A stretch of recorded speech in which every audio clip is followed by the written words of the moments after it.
Right, we're going to talk more about probability today. Welcome back. So, I have a few tables we're going to use because we're going to do um, two-way table probability type of stuff. So, our first table, just some data, shows us the Monday Club membership by grade. Okay, so we have sophomores, juniors, seniors, we have drama club, science club, art club, and then this table gives us the total numbers. So, that total in the first row, right here, is coming from just adding the 3, the 9, and the 24. This total is coming from adding that 6, 18, and 16.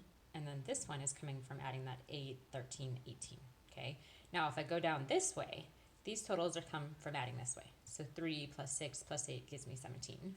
9 plus 18 plus 13 gives me 40. And then the grand total of students then that are covered in this table would be 115. And I can get that by either adding these totals or these totals. Both ways are going to give me 115 kids. Okay. So, looking at some examples of how we use these tables to find probability. If I was asked, what's the probability it's a junior? That notation means what's the probability that a randomly chosen student is a junior? In order to find that, this is just a simple situation. All we do is we take the number of juniors. This table is helpful because it gives me the total. So there's 40 juniors out of all 115 students. That's the probability that it's a junior. Now, we do always simplify our fractions, leave it in simplest form. So I would say the probability that it's a junior is 8 out of 23. Okay, or I can turn that into a decimal. Since the total columns are already provided for us, we're just going to take the totals. Sorry. All right, what's the probability they're not in drama? Now, there are two ways we can approach this. I want to show us both ways. And then you can decide which one you think is easier. So in method 1, we add everyone who's not in drama. So I say, okay, well, those are all the kids in drama. So this person's not, okay? So that would be 40 plus 58 over my total, 115. So 98 out of 115 students are not in drama. So that involves adding all of the kids who are not part of drama. The other way we can do it is we can do what's called finding the complement. So complement means that instead of finding the students not in drama, we're going to find out how many are in drama and subtract that from 1 because that represents 100%. Sometimes that's easier than adding a whole lot of numbers. So like in this case, I can just start with 1, everyone, and I can say, okay, well, how many students are in drama? 17. So I take everyone, I subtract the 17 out of the 115 that are in drama, and I'm left with the 98 that are not in drama. Same 98 over 115. So method 1 and method 2 give me the same answer. I just prefer to use method 2, find the complement, when it involves a lot of adding of other stuff. Okay, we're going to do one more example of these kinds of problems, and then that's all you're doing in your first Delta Math. So easy. Okay, so on this one, we're looking at beverage choices at lunch and what they pick. So we have water, soda, lemonade, and we have boys and girls. You'll notice there are no total columns given to me in this table, so I'm going to have to find totals myself in order to be able to do the probability. So the first one says probability of soda. So we want to know the probability that a randomly chosen student would have picked soda. So I have to add, because there's no totals given, we need to find them. So I say, okay, a randomly chosen student chose soda. There's 50 plus 38. That's going on the top.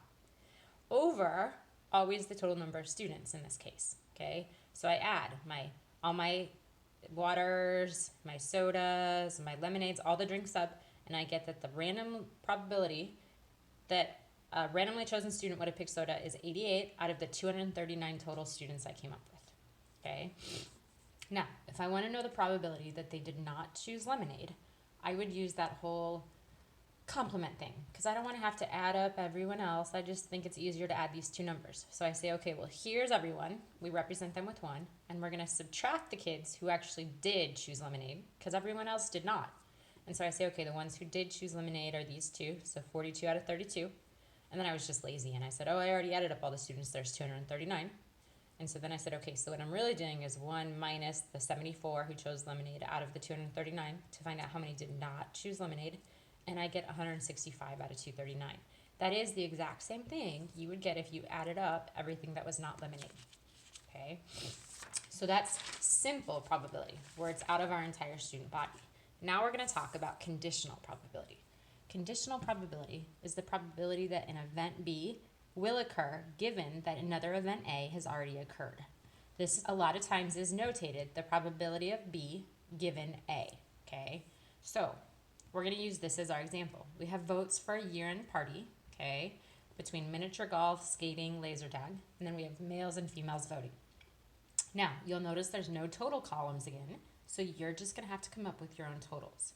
So this first problem, it says probability of G given M.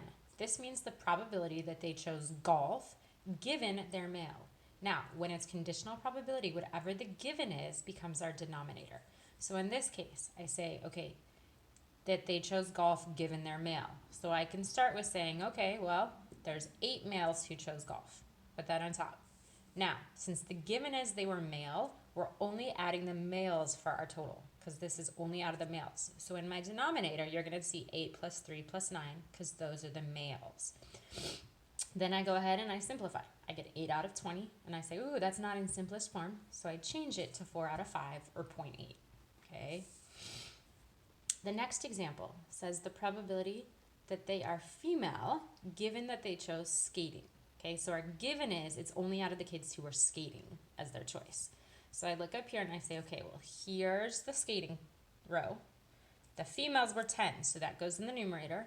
And then the denominator is going to be the skaters. So 3 plus 10, or 13. I can't simplify that. I just have 10 out of 13. Okay. Last one says, what is the probability that a student who chose laser tag is male? Well, in this case, chose laser tag is our given. So my denominator is going to be those who chose laser tag, that 9 plus 6. Now, of those, I'm looking at just the male number, 9. I get 9 out of 15. I simplify that to 3 out of 5.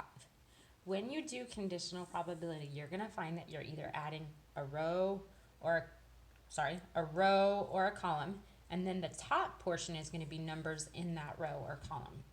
Okay, that's what you're practicing today. If you have questions, email me, join my Zoom, etc.